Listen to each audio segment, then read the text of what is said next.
Kawan-kawan, sebelum nonton video ini, jangan lupa subscribe, like, komen, dan share.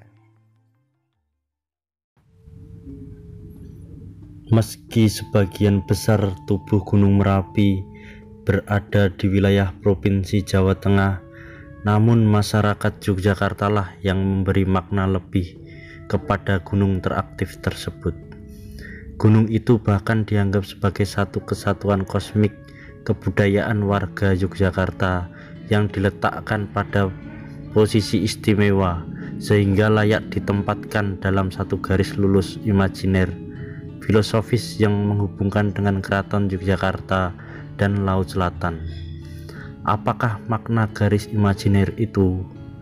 Garis imajiner Yogyakarta atau yang sering disebut juga sebagai sumbu filosofis Yogyakarta merupakan sebuah garis tegak imajiner Kesultanan Ngayogyakarta Hadiningrat. Garis itu memanjang dari utara ke selatan yang menghubungkan Gunung Merapi di utara dengan pantai Parangkusumo ataupun Parangtritis di selatan, namun melewati Keraton Yogyakarta. Sumbu filosofis itu melambangkan keseimbangan antara hubungan manusia dengan Tuhannya, manusia dengan sesama manusia, serta manusia dengan alam. Garis itu memiliki makna filosofis yang sangat tinggi di kesultanan tersebut dan menjadi salah satu acuan tata kota dari wilayah yang dilewatinya. Selain itu, keberadaan garis imajiner ini menjadi keunikan tersendiri bagi kota Yogyakarta. Berbicara garis imajiner Yogyakarta, konon panggung Krapyak ke utara hingga keraton melambangkan perjalanan manusia sejak menjadi bayi, ketika lahir, beranjak dewasa, berumah tangga, hingga melahirkan anak. Sedangkan garis dari Tugu ke Keraton melambangkan perjalanan manusia kembali ke Sang Pencipta. Tugu Golong Giling dan panggung Krapyak juga merupakan simbol lingga dan yoni yang melambangkan kesuburan manusia. Namun dari semua titik pada garis imajiner tersebut, Keraton Yogyakarta lah yang menjadi pusatnya. Keraton dianggap suci karena diapit 6 sungai secara simetris, yaitu Sungai Code, Gajah Wong, Opak Winongo, Bedok, dan Sungai Progo. Sebelum kesultanan itu berdiri, disebutkan Sri Sultan Hamengkubuwono I telah memikirkan konsep penataan kota yang demikian unik. Menurut sejarah, setelah perjanjian Giyanti ditandatangani, Pangeran Mangkubumi mendapatkan wilayah kekuasaan setengah dari Mataram. Beliau kemudian dinobatkan menjadi Sri Sultan Hamengkubuwono I dan menguasai daerah Alas Mentoak yang sekarang menjadi Yogyakarta. Untuk menjalankan pemerintahannya, Pangeran Mangkubumi mulai membangun keraton di bekas sebuah pasaranggahan yang bernama Garjiwati. Tak hanya itu, beliau juga membuka lahan di daerah hutan Krapyak. Sri Sultan Hamengkubuwono I mulai membangun keraton pada 9 Oktober 1755. Proses pembangunan tersebut memakna waktu hingga 1 tahun dan mulai digunakan pada 7 Oktober 1756. Dalam membangun ibu kota kesultanan itu, Pangeran Mangkubumi tidak sembarangan.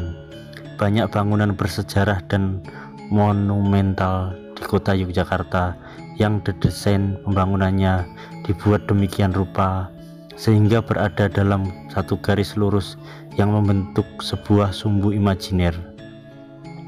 Selain itu, ia juga membangun kota dengan konsep catur gatra tunggal yang menyatukan elemen pemerintahan, ekonomi, sosial, dan agama. Di antaranya membangun Keraton Yogyakarta, Pasar Beringharjo, alun-alun, Masjid Gede Kauman. Setelah dibangun garis imajiner tersebut, Gunung Merapi menjadi titik paling utara dari garis itu.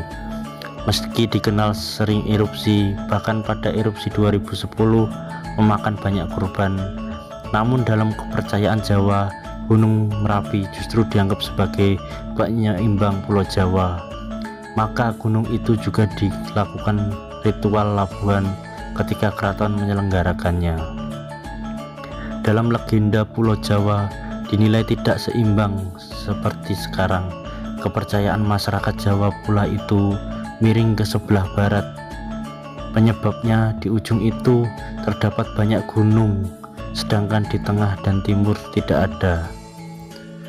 Lukas Sasongko Troyogo dalam bukunya yang berjudul Manusia Jawa dan Gunung Merapi menyatakan untuk menyeimbangkan Pulau Jawa itulah Dewa Kerinci Wesi kemudian memindahkan Gunung Jamur Dwipa di barat Pulau Jawa ke tengah Pulau Jawa seperti tempat sekarang berdirinya Gunung Merapi. Namun pemindahan Gunung Jamur Dwipa ini menghadapi kendala. Salah satunya lantaran ada dua empu sakti yang hidup di tengah Pulau Jawa. Keduanya adalah kakak beradik Empu Rama dan Permadi. Para dewa yang mendatangi keduanya mengakui kesaktian mereka.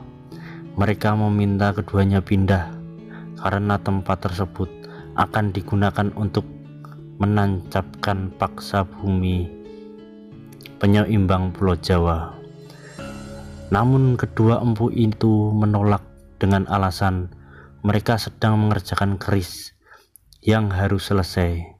Jika tidak, maka akan terjadi kekacauan. Mendengar hal itu, Dewa Kerincing Wesi murka lalu menjatuhkan Gunung Jamur Dwipa di atas mereka. Kedua empu itu pun terkubur hidup-hidup. Roh keduanya dipercaya menjadi penjaga Gunung Merapi hingga sekarang. Keduanya bahkan menjabat sebagai raja dari semua makhluk halus di Merapi. Begitulah hubungan antara Keraton Yogyakarta dan Gunung Merapi yang kerap dipercaya masyarakat sebagai asal-usul dari garis imajiner Yogyakarta. Menurut sejarah, kisah ini masih menjadi kepercayaan bagi masyarakat Yogyakarta.